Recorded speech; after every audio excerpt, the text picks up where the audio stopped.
ladies and gentlemen, and welcome back to BeardTime Stories. I am M.H. Sterling, and tonight we're going to continue our reading of Pride and Prejudice. And I did actually take the time to look up how much our dear antagonist, love interest, I suppose, was worth. And £10,000 per year is apparently, I think inflation-wise, they calculated it anywhere from like 600,000 to like $1 million, if I remember from the article I read on it. However, purchasing power, it's anywhere from $1 million to 16 million. So, suffice to say, Mr. Darcy is loaded. So, loaded, but cannot impress our dear Bennet ladies at the moment. So, without further ado, Pride and Prejudice, Chapter 6. Let's check in.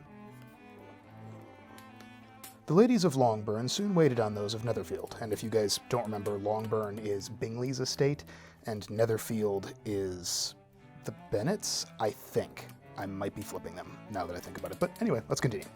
The ladies of Longbourn soon waited on those of Netherfield. The visit was returned in due form. Miss Bennet's pleasing manners grew on the goodwill of Mrs. Hurst and Miss Bingley, and though the mother was found to be intolerable and the younger sisters not worth speaking to, a wish of being better acquainted with them was expressed towards the two eldest.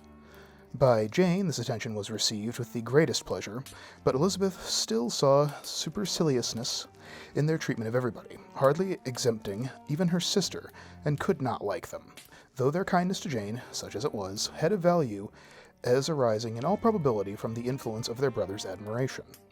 It was generally evident, whenever they met, that he did admire her, and to her it was equally evident that Jane was yielding to the preference which she had begun to entertain for him from the first, and was in a way to be very much in love. But she considered with pleasure that it was not likely to be discovered by the world in general, since Jane united with great strength of feeling, a composure of temper, and uniform cheerfulness of manner, which would guard her from the suspicions of the impertinent. That is a hilarious way of saying that. I'm going to start using that. Suspicions of the impertinent. She mentioned this to her friend, Miss Lucas. It may perhaps be pleasant, replied Charlotte, to be able to impose on the public in such a case, but it is sometimes a disadvantage to be so very guarded. If a woman conceals her affection with the same skill from the object of it, she may lose the opportunity of fixing him, and it will soon then be but poor consolation to believe the world equally in the dark. Right there, everyone. Everyone, if you like someone, just tell them. Just be honest, life is too short, the world is too dark. If you like someone, just tell them. What's the worst they could say? No? I mean, come on, it'd be fun. The heart mends quickly from rejection. The heart never mends from the melancholy of what could have been. If a woman conceals her affection with the same skill from the object of it, she may lose the opportunity of fixing him, and it will then be but poor consolation to believe the world equally in the dark. There is so much of gratitude or vanity in almost every attachment, that it is not safe to leave any to itself. We can all begin freely, a slight preference is natural enough, but there are few of us who have heart enough to really be in love, without encouragement. In 9 cases out of 10, a woman had better show more affection than she feels. Bingley likes your sister, undoubtedly, but he may never do more than like her if she does not help him on. But she does help him on, as much as her nature will allow. If I can perceive her regard for him, he must be a simpleton indeed not to discover it too. Remember, Eliza, that he does not know Jane's disposition as you do. Exactly. Hit us over the head with a pan. We need it sometimes. But if a woman is partial to a man, and does not endeavor to conceal it, he must find it out.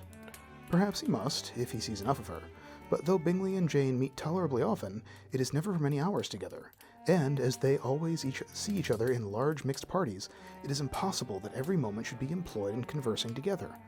Jane should therefore make the most of every half hour in which she can command his attention. When she is secure of him, there will be leisure for falling in love as much as she chooses. Which is an interesting commentary, both on the times and I think the nature of love in general, which is love, while beginning with simple attraction and obsession a little bit, is more of a choice and work long term and an effort. But anyway, enough philosophizing, back to the book. Your plan is a good one, replied Elizabeth. where nothing is in question but the desire of being well married, and if I were determined to get a rich husband, or any husband, I dare say I should adopt it.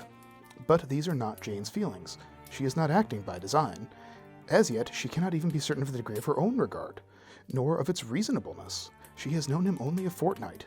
She has danced 4 dances with him at Meryton. She saw him one morning at his own house, and has since dined in company with him 4 times. This is not quite enough to make her understand his character. Well, not as you represented. Had she merely dined with him, she might have only discovered whether he had a good appetite. I don't know why that tickles me, but it does. But you must also remember that 4 evenings have also been spent together, and 4 evenings may do a great deal. Yes, these 4 evenings have enabled them to ascertain that they both like Vignette better than commerce. Wait, hold on. I said Vignette because I saw outside of this I was previously a bartender. Vington.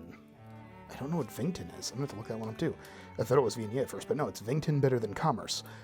But with any respect to any other leading characteristics, I do not imagine that much has been unfolded. Well, said Charlotte, I wish Jane success with all my heart, and if she were married to him tomorrow, I should think she had a good chance of happiness, as she were to be studying his character for a 12-month. Happiness in marriage is entirely a matter of chance. No, it isn't. If the dispositions of the parties are ever so well known to each other, or even ever so similar beforehand, it does not advance their felicity in the least. They always continue to grow sufficiently unlike afterwards to have their share of vexation, and it is better to know as little as possible of the defects of the person with whom you are to pass your life. That is an interesting philosophical take, Charlotte. An interesting philosophical take indeed. And back to Elizabeth now. You make me laugh, Charlotte, but it is not sound. You know it is not sound, and that you would never act this way yourself. Occupied in observing Mr. Bingley's attention to her sister, Elizabeth was far from suspecting that she herself was becoming an object of some interest in the eyes of his friend. Mr. Darcy had at first scarcely allowed her to be pretty. He had looked at her without admiration at the ball, and when they next met, he looked at her only to criticize. But no sooner than he had made it clear to himself and his friends that she had hardly a good feature in her face, then he began to find it was rendered uncommonly intelligent by the beautiful expression of her dark eyes. I get that one, Darcy. I get that. Eyes are an absolute killer. To this discovery succeeded some others equally mortifying. Though he had detected with a critical eye more than one failure of perfect symmetry of her form, he was forced to acknowledge her figure to be light and pleasing. And in spite of his asserting that her manners were not of those of the fashionable world, he was caught by their easy playfulness. Of this she was perfectly unaware. To her he was only the man who made himself agreeable nowhere, and who had not thought her handsome enough to dance with. Good luck on that uphill battle, buddy. He began to wish to know more of her, and as a step towards conversing with her himself, attended her conversation with others. He doing so drew her notice. It was at Sir William Lucas's, where a large party was assembled. "What does Mr. Darcy mean," said she, Elizabeth, to Charlotte, "by listening to my conversation with Colonel Forster?" "That is a question with which Mr. Darcy can only answer. But if he does it any more, I shall certainly let him know that I see what he is about. He has a very satirical eye, and if I do not begin by being impertinent myself, I shall soon grow afraid of him." On his approaching them soon afterwards, though without seeming to have any intention of speaking, Miss Lucas defied her friend to mention such a subject to him, which immediately provoking Elizabeth to do it, she turned to him and said, "Did you not think, Mr. Darcy, that I expressed myself uncommonly well just now, when I was teasing Colonel Forster to give us a ball at Meryton?" "With great energy, but it is a subject which always makes a lady energetic. You are severe on us." "It will be her turn soon to be teased," said Miss Lucas. "I am going to open the instrument, Eliza, and you know what follows." "You are a very strange creature by way of a friend, always wanting me to play and sing before anyone and anybody. If my vanity had taken a musical turn, you would have been invaluable. But as it is, I would really rather not sit down before those who must be in the habit of hearing the very best of performers." On Miss Lucas's persevering, however, she added, "Very well, if it must be so, it must," and gravely glancing at Mr. Darcy, "There is an old fine saying, which everyone here is of course familiar with, 'Keep your breath to cool your porridge,' and I shall keep mine to swell my song." Dang. Okay. Her performance was pleasing, though by no means capital. After a song or two, and before she could reply to the entreaties of several that she would sing again, she was eagerly succeeded at the instrument by her sister Mary, who, having in consequence of being the only plain one in the family, oh poor Mary, worked hard for knowledge and accomplishments, and was always impatient for display. Mary had neither genius nor taste, and though vanity had given her application, it had likewise given her a pedantic air and a conceited manner, which would have injured a higher degree of excellence than she had reached. Elizabeth, easy and unaffected, had been listened to with much more pleasure, though not playing half so well, and Mary, at the end of a long concerto, was glad to purchase praise and gratitude by Scotch and Irish airs, at the request of her younger sisters, who, with some of the Lucases and 2 or 3 officers, joined eagerly in dancing at one end of the room. Mr. Darcy stood near them in silent indignation at such a mode of passing the evening, to the exclusion of all conversation, and too much was engrossed by his own thoughts to perceive that Sir William Lucas was his neighbour, until Sir William thus began. Also, side note, if you don't know who your neighbours are because your estates are just too large with your £10,000 a year. Again, what a charming instrument for young people this is, Mr. Darcy. There is nothing like dancing, after all. I consider it as one of the first refinements of polished societies. Certainly, sir. It has the advantage of also being in vogue amongst the less polished societies of the world. Every savage can dance. Holy cow, Darcy. Wow. That is a particularly colonial view, Darcy. Sir William only smiled.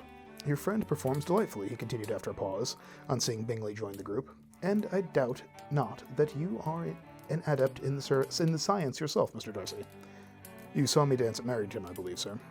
Yes, indeed, and received no inconsiderable pleasure from the sight. Do you often dance at St. James's? Never, sir. Do you not think it would be a proper compliment to the place? It is a compliment which I'd never pay to any place if I can avoid it. You have a house in town, I conclude? Mr. Darcy bowed. I had once some thoughts of fixing in town myself, for I am fond of superior society, but I do not feel quite certain the air of London would agree with Lady Lucas.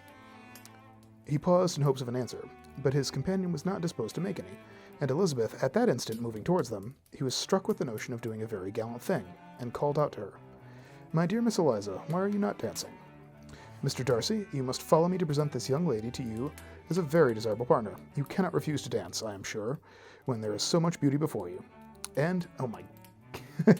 Sir William is now my favorite character, temporarily. And taking her hand, he would have given it to Darcy, who, though extremely surprised, was not unwilling to receive it, when she instantly drew back and said with some discomposure to Sir William, Indeed, sir, I have not the least intention of dancing. I entreat you not to suppose that I moved this way in order to beg for a partner. Mr. Darcy, with grave propriety, requested that he be allowed the honour of her hand, but in vain. Elizabeth was determined, and nor did Sir William at all shake her purpose by his attempt at persuasion. You excel so much in dance, Miss Eliza, that it is cruel to deny me the happiness of seeing you, and though this gentleman dislikes the amusement in general, he can have no objection, I am sure, to oblige us for a half hour. Mr. Darcy is all politeness, said Elizabeth, smiling. He is indeed, but considering the inducement, my dear Eliza, we cannot wonder at his complaisance, for who would object to such a partner?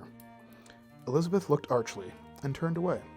Her resistance had not injured her with the gentleman, and he was thinking of her with some complacency, when thus accosted by Miss Bingley. I can guess the subject of your reverie. I should imagine not. You are considering how insupportable it would be to pass many evenings in this manner, in such society, and indeed I am quite of your opinion. I was never more annoyed. The insipidity and yet the noise, the nothingness and yet the self-importance of all these people. What would I give to hear your strictures on them? Your conjecture is totally wrong, I assure you. My mind was more agreeably engaged. I have been meditating on the very great pleasure which a pair of fine eyes in the face of a pretty woman can bestow. Nice, Darcy. Nice. Miss Bingley immediately fixed her eyes on his face, and desired he would tell her what lady had the credit of inspiring such reflections. Mr. Darcy replied, with great intrepidity, Miss Elizabeth Bennet. Miss Elizabeth Bennet, repeated Miss Bingley.